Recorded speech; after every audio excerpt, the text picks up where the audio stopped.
Hi நண்பா. இந்த ஒரு வீடியோவில் நம்ம என்ன பார்க்க போகிறோம் அப்படின்னா, வேட்டையன் திரைப்படத்தில் நடித்த ராணா டகுபதி வேட்டையன் திரைப்படத்தோட கதை இதுதான் அப்படின்றதையும், அது மட்டும் இல்லாமல் வேட்டையன் திரைப்படம் இதை பற்றி பேசக்கூடிய திரைப்படம் தான் அப்படின்னா ராணா டகுபதி அவர்கள் வந்து பார்த்தீங்கன்னா ஃபேன்ஸ் எல்லாருக்குமே செம ஹாப்பியான அப்டேட் வந்து கொடுத்துருக்காங்க.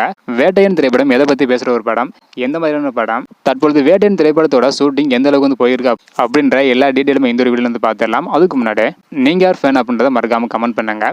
இன்னும் நம்ம சேனலை சப்ஸ்கிரைப் பண்ணாமல் இருந்தீங்கன்னா மறக்காமல் பண்ணிக்காங்க.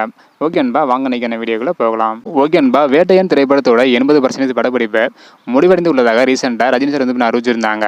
100 நாட்களை கடந்து இந்த திரைப்படத்தோட ஷூட்டிங் வந்து போயிட்டு இருக்கு. வேட்டையன் திரைப்படத்தோட படப்பிடிப்பு தற்பொழுது மும்பையில் ரஜினி சார் மற்றும் அமிதாப் பச்சன் சாருக்கான காட்சிகள் படமாக்கப்பட்டு வருகிறது. கூடிய சீக்கிரத்தில் முழு படப்பிடிப்பும் முடிவடைந்து விடும் என எதிர்பார்க்கப்படுகிறது. இப்படிப்பட்ட சூழ்நிலையில தான் தற்பொழுது வேட்டையன் திரைப்படம் எப்படிப்பட்ட ஒரு திரைப்படம், எதை மையமாக வைத்து இந்த ஒரு திரைப்படத்தை இயக்குறாங்க அப்படின்றக்கான அறிவிப்பு வந்து வெளியிட்டிருக்காங்க.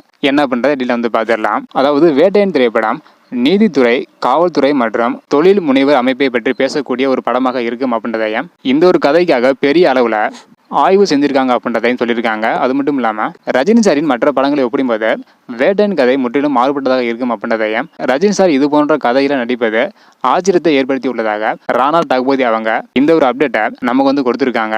ரஜினி சார் முதல் முறையாக இது போன்ற கதையில நடிச்சிருக்கிறதா சொல்லியிருக்காங்க. ஸோ கண்டிப்பாக ஒரு அரசியல் சம்பந்தப்பட்ட ஒரு திரைப்படமாக இருக்க அதிகமான வாய்ப்புகள் வந்து பார்த்தீங்கன்னா உள்ளதை வெயிட் பண்ணி பார்க்கலாம் நண்பா. ஓகே நண்பா, வேட்டையன் திரைப்படத்திற்கு யாரெல்லாம் ஈகராக வெயிட் பண்ணுறீங்க, ரஜினி சார் உங்களுக்கு எவ்வளோ பிடிக்கும் அப்படின்றத மறக்காம கமெண்ட் பண்ணுங்க. இந்த வீடியோ பார்த்தீங்கன்னா மறக்காம எல்லாருக்குமே ஷேர் பண்ணுங்க. ஓகே நண்பா, தேங்க்யூ.